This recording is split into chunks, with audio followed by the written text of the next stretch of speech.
파이어를 결심하던 그 순간을 많은 사람들은 자유의 문을 여는 장면으로 기억합니다. 더 이상 출근하지 않아도 되는 아침 알람이 사라진 날. 상사의 눈치를 보지 않아도 되는 평일의 낮, 그리고 남은 인생이 온전히 내 것이 되었다는 감각하지만 그 순간부터 인생의 방향이 조금씩 바뀌기 시작했다는 사실을 그때는 잘 느끼지 못합니다. 오늘 이야기는 바로 그 지점에서 시작됩니다. 파이어라는 선택이 단순히 일을 그만두는 결정이 아니라 삶의 무게 중심을 바꾸는 사건이라는 이야기입니다. 서울 외곽의 오래된 아파트에 사는 한 남자는 50대 후반에 회사를 떠났습니다.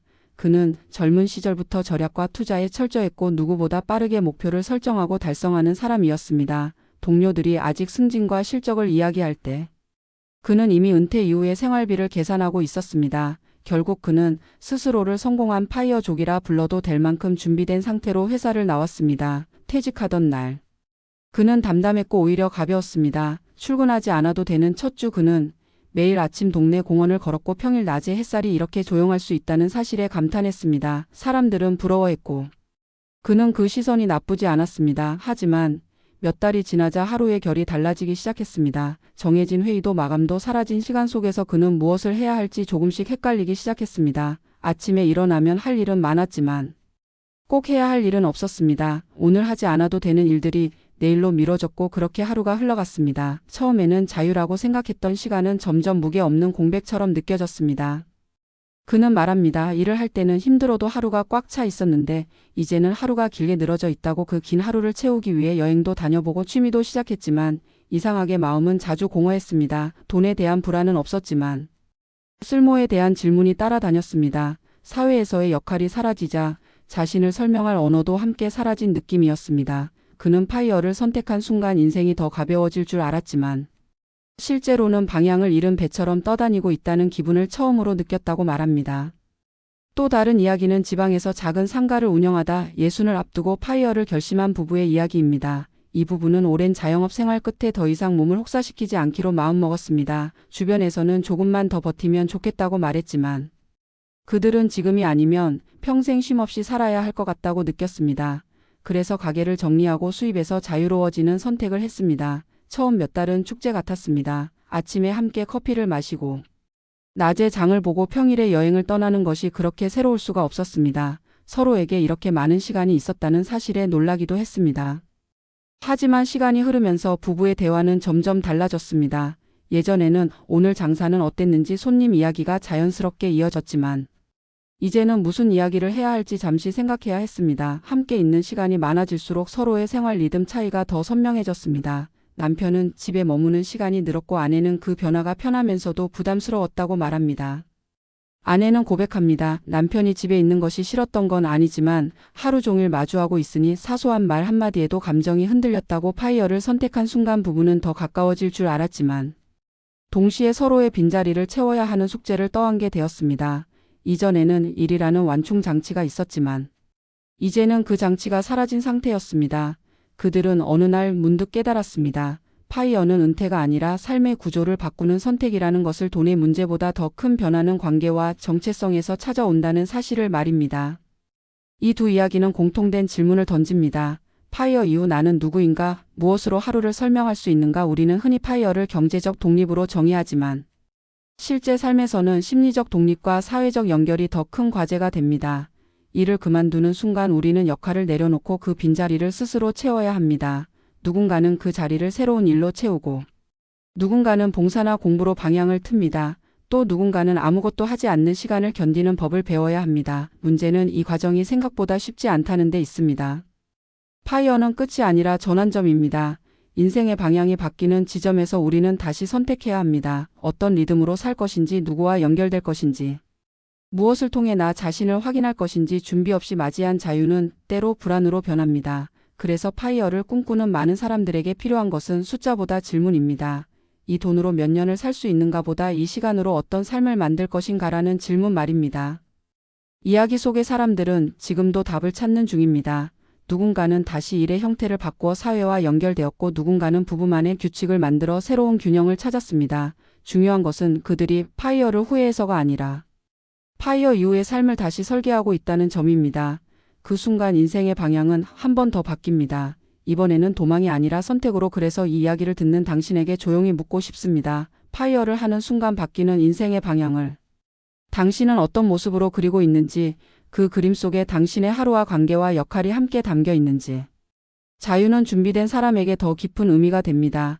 그리고 그 준비는 통장뿐 아니라 마음과 삶의 구조에서 시작된다는 사실을 이 이야기들은 조용히 말해주고 있습니다.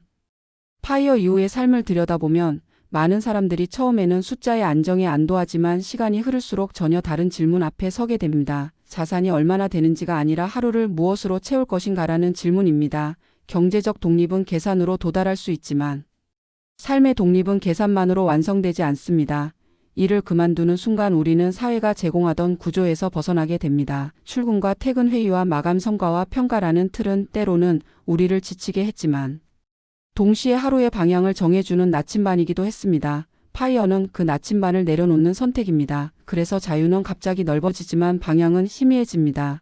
이 간극을 이해하지 못하면 파이어는 해방이 아니라 공백으로 다가옵니다. 한국의 중장년층에게 이 변화는 더 크게 체감됩니다. 오랫동안 일 중심으로 살아온 세대일수록 직업은 곧 정체성이었고 직장은 사회와 연결되는 가장 강력한 통로였습니다. 파이어 이후에 남는 것은 시간과 돈이지만 동시에 역할의 부재가 따라옵니다. 사람들은 은퇴 후에도 여전히 나를 어떻게 부를 것인가라는 질문에 머뭇거립니다. 예전에는 회사 이름 하나로 설명되던 자신이 이제는 설명이 필요해집니다. 이때 많은 이들이 느끼는 불안은 자산, 고갈에 대한 공포가 아니라 의미 상실에 대한 두려움입니다. 아무도 나를 필요로 하지 않는다는 감각은 생각보다 빠르게 삶의 만족도를 잠식합니다. 전문가의 시선에서 보면 파이어의 성공 여부는 준비 기간에 결정됩니다. 이 준비는 투자 포트폴리오의 분산이나 생활비 산정만을 의미하지 않습니다. 오히려 더 중요한 것은 파이어 이후의 삶을 얼마나 구체적으로 상상해 보았는가입니다. 하루의 루틴은 어떻게 구성할 것인지, 사회적 관계는 어떤 방식으로 유지할 것인지, 부부나 가족과의 경계는 어디까지 설정할 것인지에 대한 고민이 선행되지 않으면 자유는 곧 혼란으로 변합니다. 특히 부부 파이어의 경우 서로 다른 속도와 기대를 조율하지 않으면 함께 얻은 자유가 관계의 부담으로 바뀌기도 합니다. 또 하나 간과되기 쉬운 부분은 시간의 성격입니다. 일을 할 때의 시간은 소모되는 자원처럼 느껴지지만 은퇴 후의 시간은 관리해야 할 자산이 됩니다. 목적 없는 시간은 생각을 늘리고 생각은 불안을 키웁니다. 그래서 많은 파이어 이후의 사람들은 의도적으로 새로운 역할을 찾습니다. 소득의 크기와 상관없이 일의 형태를 바꾸거나 배움과 기여의 영역으로 이동합니다. 이것은 다시 돈을 벌기 위한 선택이 아니라 삶의 리듬을 회복하기 위한 전략입니다. 실제로 소규모 일이나 봉사 활동을 시작한 사람들 중 다수는 자산보다 마음의 안정이 먼저 회복되었다고 말합니다.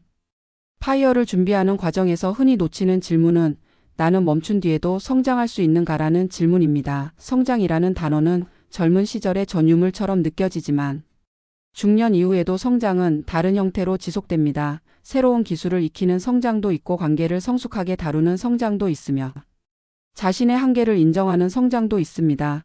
파이어 이후의 삶에서 이 성장이 멈추면 시간은 곧 정체로 변합니다. 정체된 시간은 만족을 주지 않습니다. 그래서 파이어는 끝이 아니라 다른 방식의 성장으로 넘어가는 전환점이어야 합니다. 결국 파이어는 경제적 독립이라는 문을 여는 열쇠일 뿐 그 문 너머의 풍경을 만들어주는 것은 아닙니다. 문을 열고 무엇을 할 것인지는 각자의 몫입니다. 준비된 파이어는 삶을 넓혀주지만 준비되지 않은 파이어는 삶을 비워냅니다. 이 차이는 아주 작아 보이는 질문에서 시작됩니다. 나는 일을 그만두고 무엇이 되고 싶은가가 아니라 나는 일을 그만둔 뒤에도 어떤 사람으로 남고 싶은가라는 질문입니다. 이 질문에 대한 답이 있는 사람은 파이어 이후에도 흔들리지 않습니다. 이 글을 읽는 많은 분들 역시 언젠가 파이어를 꿈꾸거나 이미 그 길 위에 서 있을지 모릅니다. 그 순간을 앞두고 있다면 통장 잔고를 확인하는 것만큼 자신의 하루를 상상해 보기를 권하고 싶습니다. 아침에 일어나 어디로 향할 것인지, 누구와 연결될 것인지, 무엇이 나를 다시 일어나게 만들 것인지에 대한 그림이 있다면 파이어는 두려움이 아닌 선택이 됩니다. 자유는 준비된 사람에게만 깊은 만족을 줍니다. 그리고 그 준비는 숫자가 아니라 삶의 방향에서 시작된다는 사실을 많은 은퇴자들의 이야기가 조용히 증명하고 있습니다.